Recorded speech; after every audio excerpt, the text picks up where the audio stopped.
Russia is updating the three legs of its strategic triad.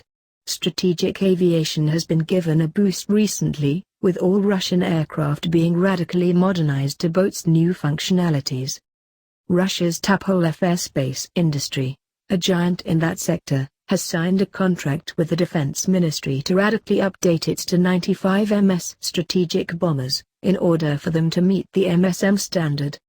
The Tu-160 and the Tu-22 M3 are also getting an upgrade to transform them into the Tu-160 M2 and the TU-22 M3M.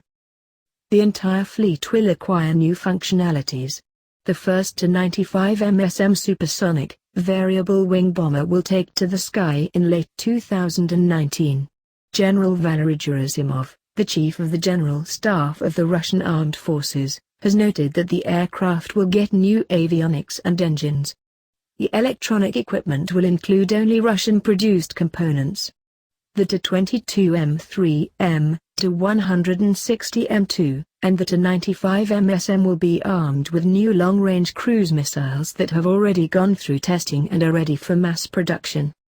All in all, there are around 60 Tu-22 M3M currently in service with the Russian Air Force. Up to 30 will be upgraded to the M3M variant. The upgrade is comprehensive and includes new avionics, digital radio navigation equipment, a new communications suite, and a new, updated, weapon control system. Unlike Tu-160S and Tu-95S, it is not included in the tally under the new start. With a cruising speed of 900 km per hour, its operational range is around 7,000 km without refueling.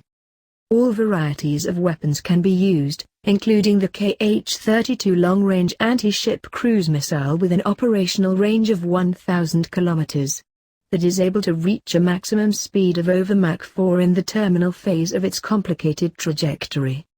The Raduga Kh-15 aero-ballistic hypersonic missile with an operational range of 300 km is a weapon of choice.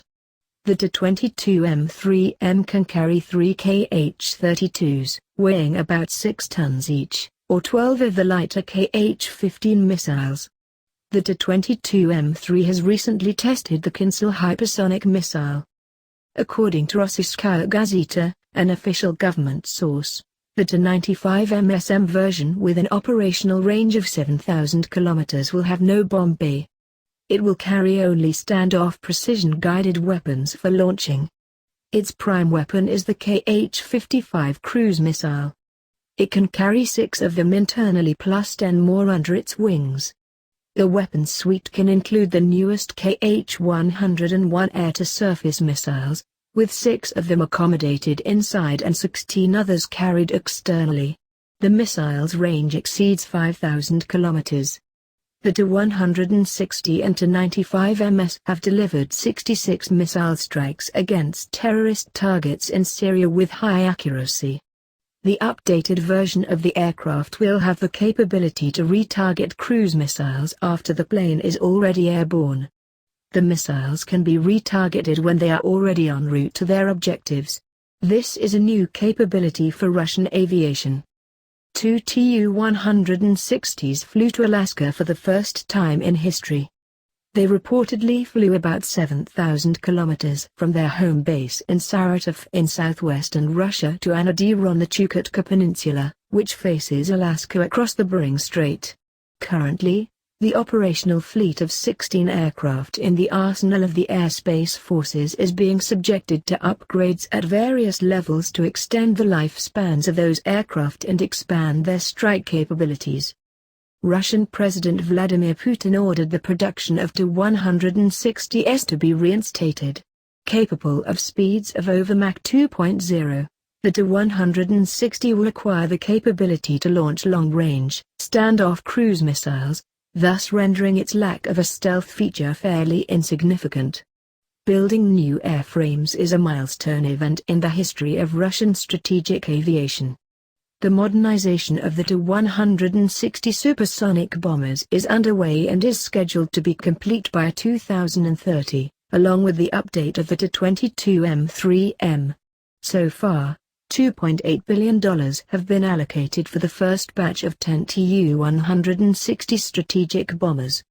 There are plans to build 50 new Tu-160 M2 aircraft at a rate of 3 per year. The updates will encompass every component, making it an entirely new bomber in all but name.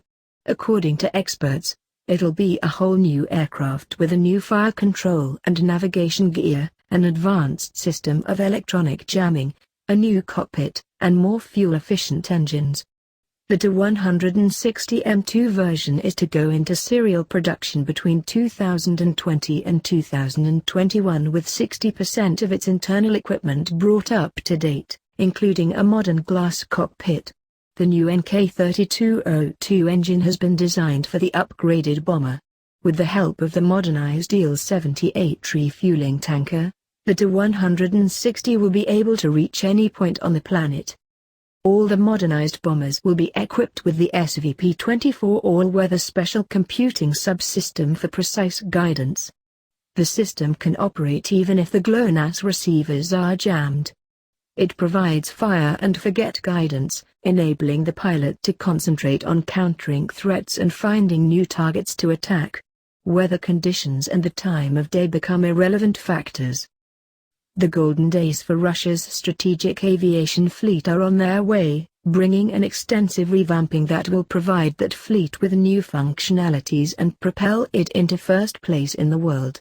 The military's conventional strike capability is to be augmented with the addition of relatively low-cost but efficient force multipliers. The Kh-101 far exceeds any Western analogues. The combination of a strategic bomber and a highly accurate standoff missile provides Russia with the capability to hit any target anywhere on short notice. The Russian defense industry is up to par and ready to accomplish its mission.